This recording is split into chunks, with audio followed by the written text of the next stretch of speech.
नमस्कार, एवं उत्तर प्रदेश देख रहे हैं आप सभी और आपके साथ हूं मैं जयती मिश्रा। बुलेटिन की शुरुआत करेंगे इस वक्त की हेडलाइंस के साथ। उत्तर प्रदेश में थर्ड फेज की वोटिंग जारी। 16 जिलों की 69 सीटों पर हो रहा मतदान। प्रशासन ने किए सुरक्षा व्यवस्था के पुख्ता इंतजाम।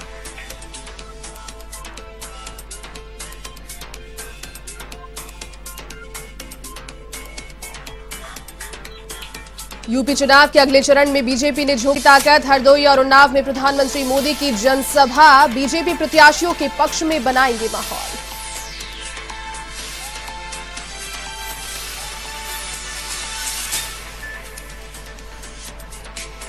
यूपी के रायबरेली में कांग्रेस की नुक्कड़ सभा। प्रियंका गांधी ने की कार्यक्रम में शिरकत। जगतपुर और ऊंचाहार में भाजपा पर किया जुबानी हमला।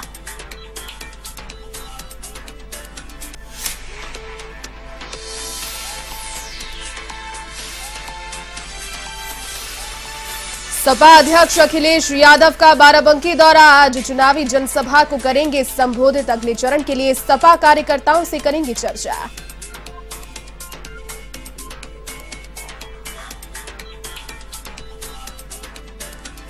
जम्मू कश्मीर के शोपियां में रुद्रपुर का लाल शहीद। आतंकियों से लोहा लेते हुए वीरगति को हुए प्राप्त। पूरे गांव में शोक की लहर।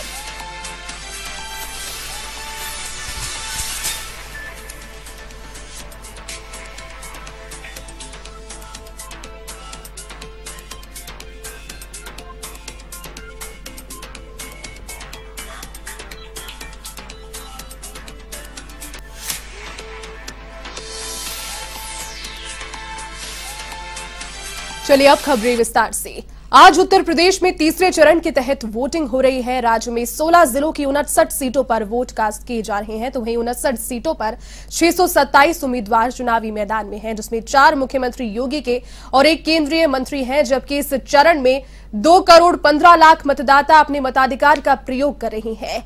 इसी बीच सबसे ज्यादा चर्चा का विषय रही करहल विधानसभा सीट, जहां से सपा अध्यक्ष अखिलेश यादव चुनावी मैदान में ताल ठोक रहे हैं। वे पहली बार विधानसभा का चुनाव भी लड़ रहे हैं। इसके अलावा अखिलेश के चाचा शिवपाल, पूर्व विदेश मंत्री सलमान खुर्शीद की पत्नी लुइस खुर्शीद, पूर्व आईपीएस असीम अरुण भी चर्चा वाले चेहरे हैं। उत्तर प्रदेश में 10 और 14 फरवरी को 113 विधानसभा की सीटों पर वोटिंग हो चुकी है। इधर प्रधानमंत्री नरेंद्र मोदी ने बड़ी तादाद में लोगों से, खास तौर पर फर्स्ट टाइम से वोटिंग करने वाले वोटर से मतदान की अपील की। तो वहीं मुख्यमंत्री योगी आदित्यनाथ ने ट्वीट कर सबसे पहले मतदान की अपील की।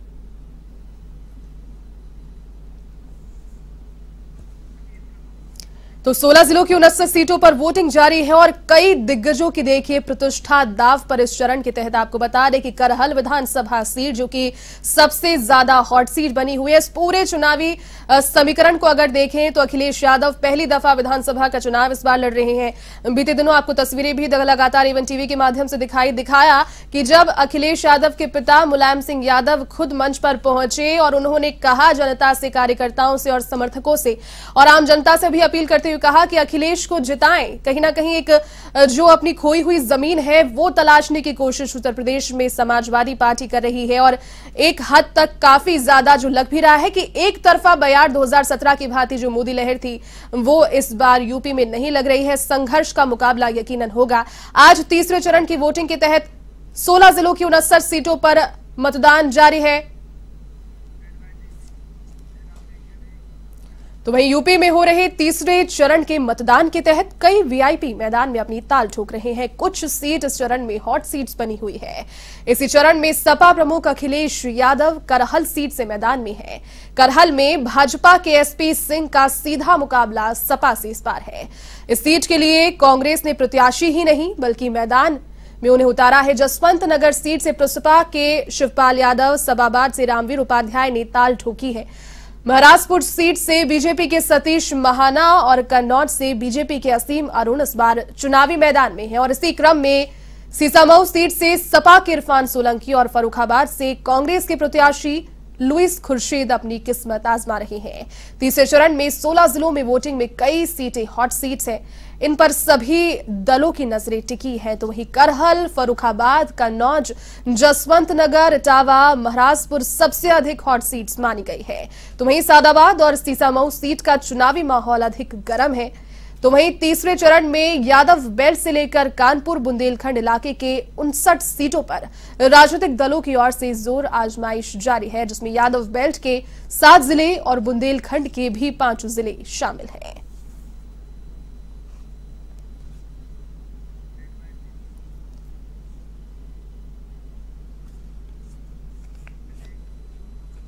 विधानसभा चुनाव के तीसरे चरण में कई दिग्गजों की प्रतिष्ठा दांव पर है। ऐसे में समाजवादी पार्टी चुनाव के इस चरण को अपने नाम करने में कोई कोर कसर नहीं छोड़ रही। इसी को लेकर इटावा के सैफई में समाजवादी पार्टी के राष्ट्रीय अध्यक्ष अखिलेश यादव, नेता मुलायम सिंह यादव, शिवपाल सिंह यादव, रामगोपाल और डिंपल यादव ने अपना मतदान किया।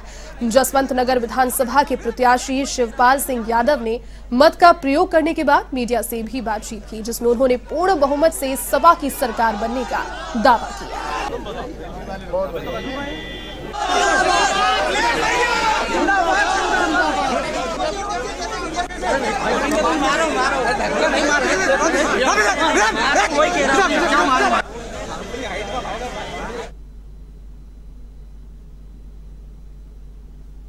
इसको पूरे उत्तर प्रदेश में सबसे बड़ी जीत करा दे।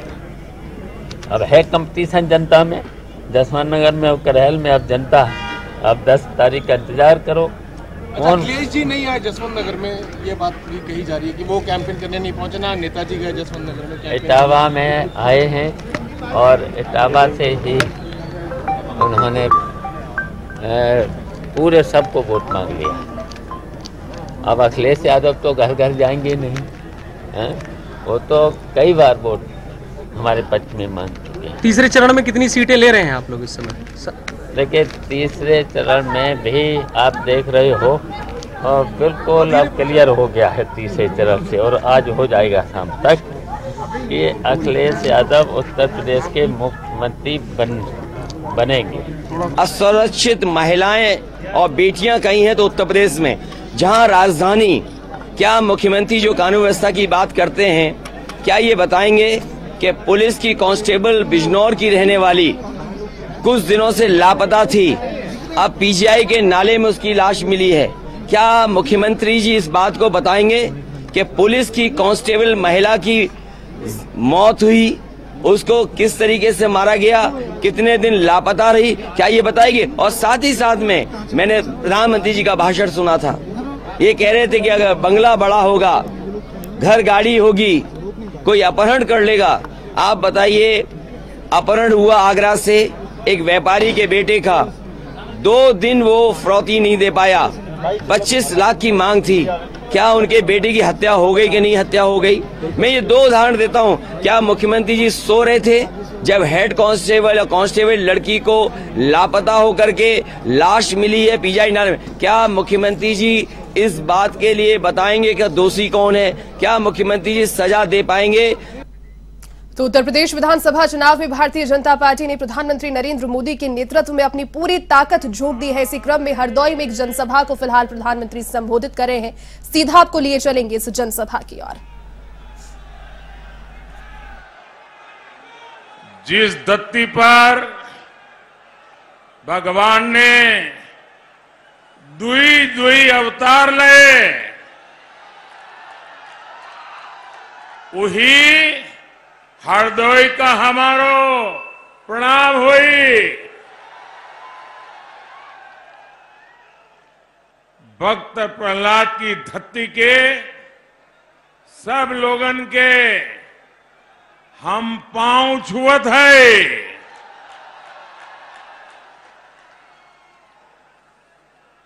आपका ये उत्साह, ये जोश हम सभी के लिए बहुत बड़ा आशीर्वाद है। ये धरती शांडिल्य ऋषि की तपोस्थली है। हरदोई की पुण्य भूमि से होली जैसे पवित्र त्योहार का जुड़ाव हम सभी जानते हैं और मुझे पता है इस बार हरदोई के लोगों ने, यूपी के लोगों ने दो बार रंगों वाली होली खेलने की तैयारी कर ली है। पहली होली 10 मार्च को भाजपा की बम्पर जीत के साथ मनाई जाएगी। मनाएंगे ना? मनाएंगे ना? इधर से आवाज नहीं आ रही, मनाएंगे ना? लेकिन अगर होली 10 मार्च को धाम-धूम से मनानी है तो अभी तैयारी पोलिंग बूथ में करनी पड़ेगी। करोगे? एक एक पोलिंग बूथ में करोगे? घर घर जाओगे?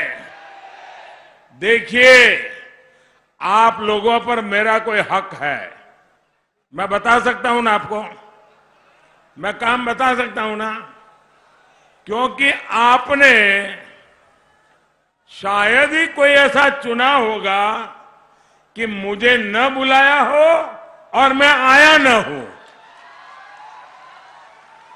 अगर आपके कहने पर मैं हाजिर हो जाता हूं तो मेरे कहने पर आप बूथ में लग जाएंगे ना?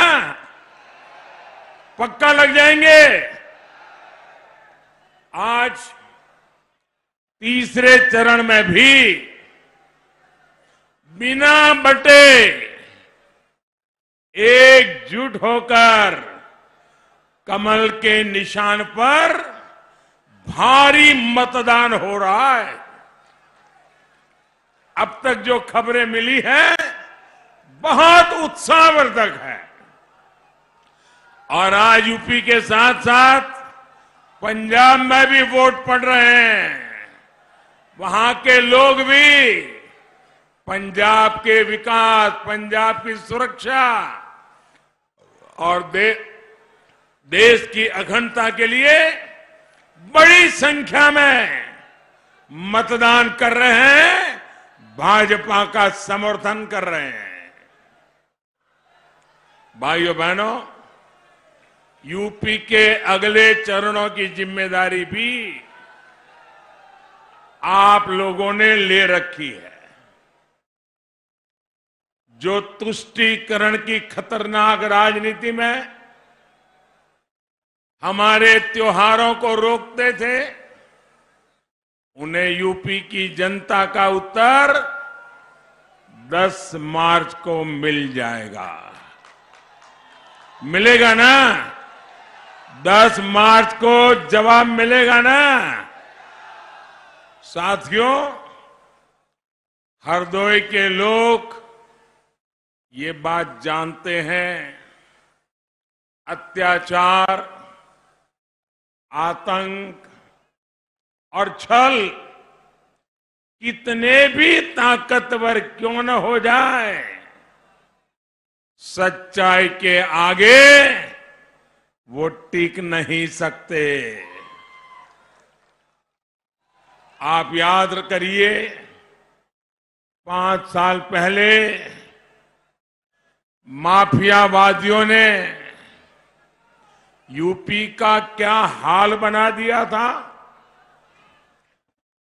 व्यापारियों को व्यापार करने में डर लगता था, राहजनी, छिनैती, लूट आम बात हो गई थी।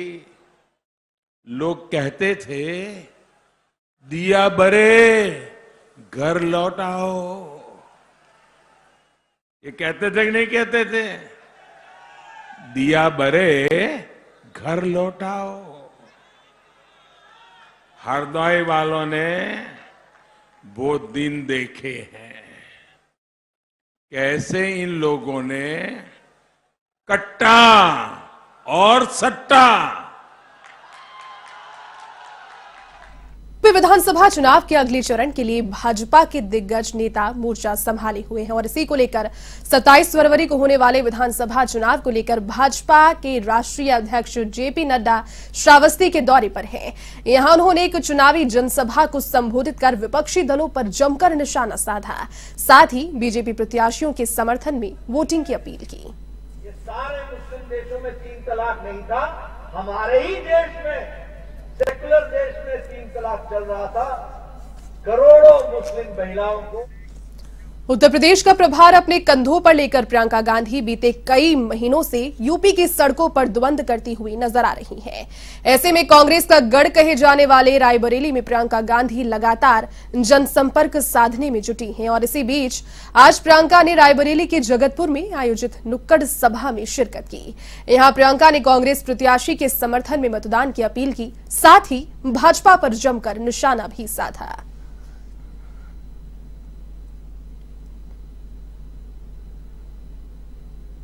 आप जान रहे हो कि पेट्रोल डीजल का कितना आपको खर्चना पड़ता है, कितना महंगा हो गया है। सबसे बुरा असर किस पे होता है उसका? गरीबों पर और किसानों पर। जो डीजल के दाम इतने बढ़ गए हैं तो किसानों पर असर पड़ता है। किसानों की अनेक समस्याएं हैं। खाद का वितरण नहीं हो रहा है समय पे, फसल का दाम नहीं मिल रहा है, गेहूं का दाम नहीं मिलता, धान का दाम नहीं मिलता, पश्चिमी यूपी में गन्ना का दाम नहीं मिलता। यूपी विधानसभा चुनाव के अगले चरण के लिए समाजवादी पार्टी के अध्यक्ष अखिलेश यादव लगातार जनसंपर्क में जुटे हैं और इसी को लेकर यूपी के पूर्व मुख्यमंत्री और सपा अध्यक्ष अखिलेश यादव आज बाराबंकी के दौरे पर रहेंगे। यहां वे एक जनसभा को संबोधित करेंगे। ये जनसभा पुरानी मोरंग मंडी मैदान में आयोजित होगी। तो वहीं अखिलेश यादव सपा कार्यकर्ताओं और पदाधिकारियों से मुलाकात कर चुनावी रणनीति पर चर्चा भी करेंगे। इधर अखिलेश के दौरे को लेकर सपा कार्यकर्ताओं में गजब का उत्साह है।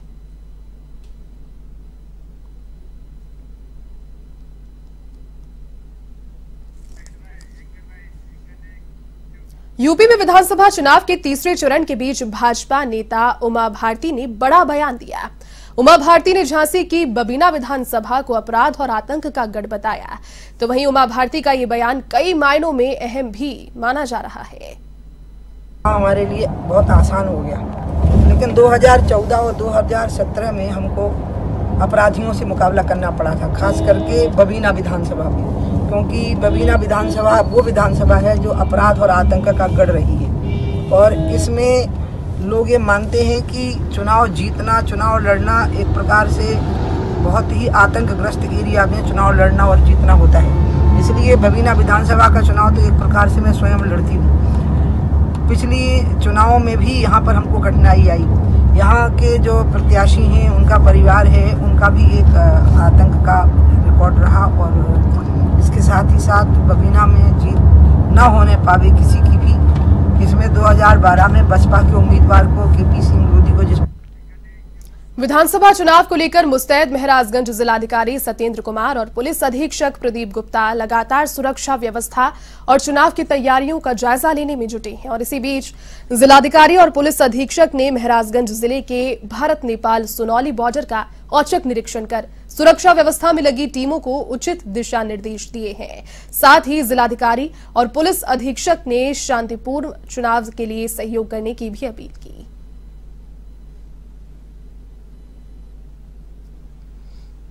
देखिए, आगामी विधानसभा चुनाव को दृष्टिगत रखते हुए आज मेरे और जिलाधिकारी महाराजगंज साहब द्वारा यहाँ पे नेपाल सीमा का निरीक्षण किया गया है।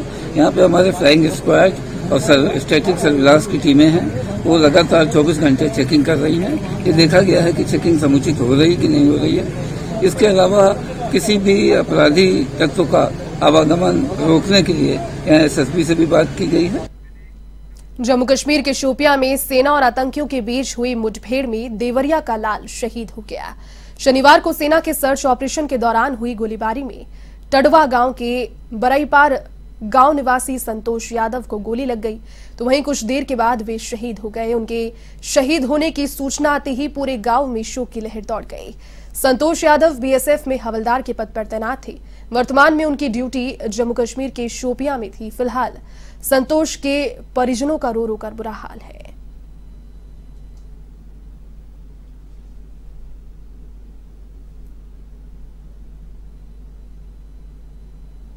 अच्छा तो नहीं हुआ, बाकी देश के लिए शहीद हुआ तो अच्छा ही है। मतलब हमारे बच्चों को जितने हमारे बच्चे दौड़ते हैं सब हम तैयारी में लगे हैं कि हमारे बच्चे सैनिक में हो जाएं, अच्छी बात है। अब चलिए, हमको गर्व की बात है कि मार के मरा है लड़का, कोई दिक्कत नहीं है हमारे लिए। क्या नाम था? हम लोग को हमेशा आते थे तो गाइड करते थे कि किस तरह दौड़ना चाहिए या क्या करना चाहिए, तो हम लोगों का देख के गाइड करते थे। पिछली बार कब आए थे सिंदूर? यही करीब अक्टूबर में हमसे भेंट हुआ था, दशहरा के मेले वेले में आए थे उस समय। आप लोग को उत्साहित करते थे सेना भर्ती होने? हाँ, वो बहुत प्रयास किए थे, कई बार प्रयास किए थे, उसी वही उन लोग का देख के हम उनका गुण सीख। अब आपके साथी नहीं रहे, आपके बीच देश के लिए शहीद हो गए, कैसा महसूस कर रहे हैं आप लोग? महसूस तो बहुत बेकार है, बाकी चलिए वो देश के लिए बहुत बढ़िया शहीद हुए, तो एक सैनिक मारे भी उसके आतंकवादी को, इसलिए हमें बहुत गर्व की बात है, उनको सत नमन करता हूँ। चलिए, फिलहाल के लिए इस बुलेटिन में बस इतना ही। देश और दुनिया की तमाम बड़ी खबरों को देखने के लिए आप देखते रहिए A1 TV। नमस्कार।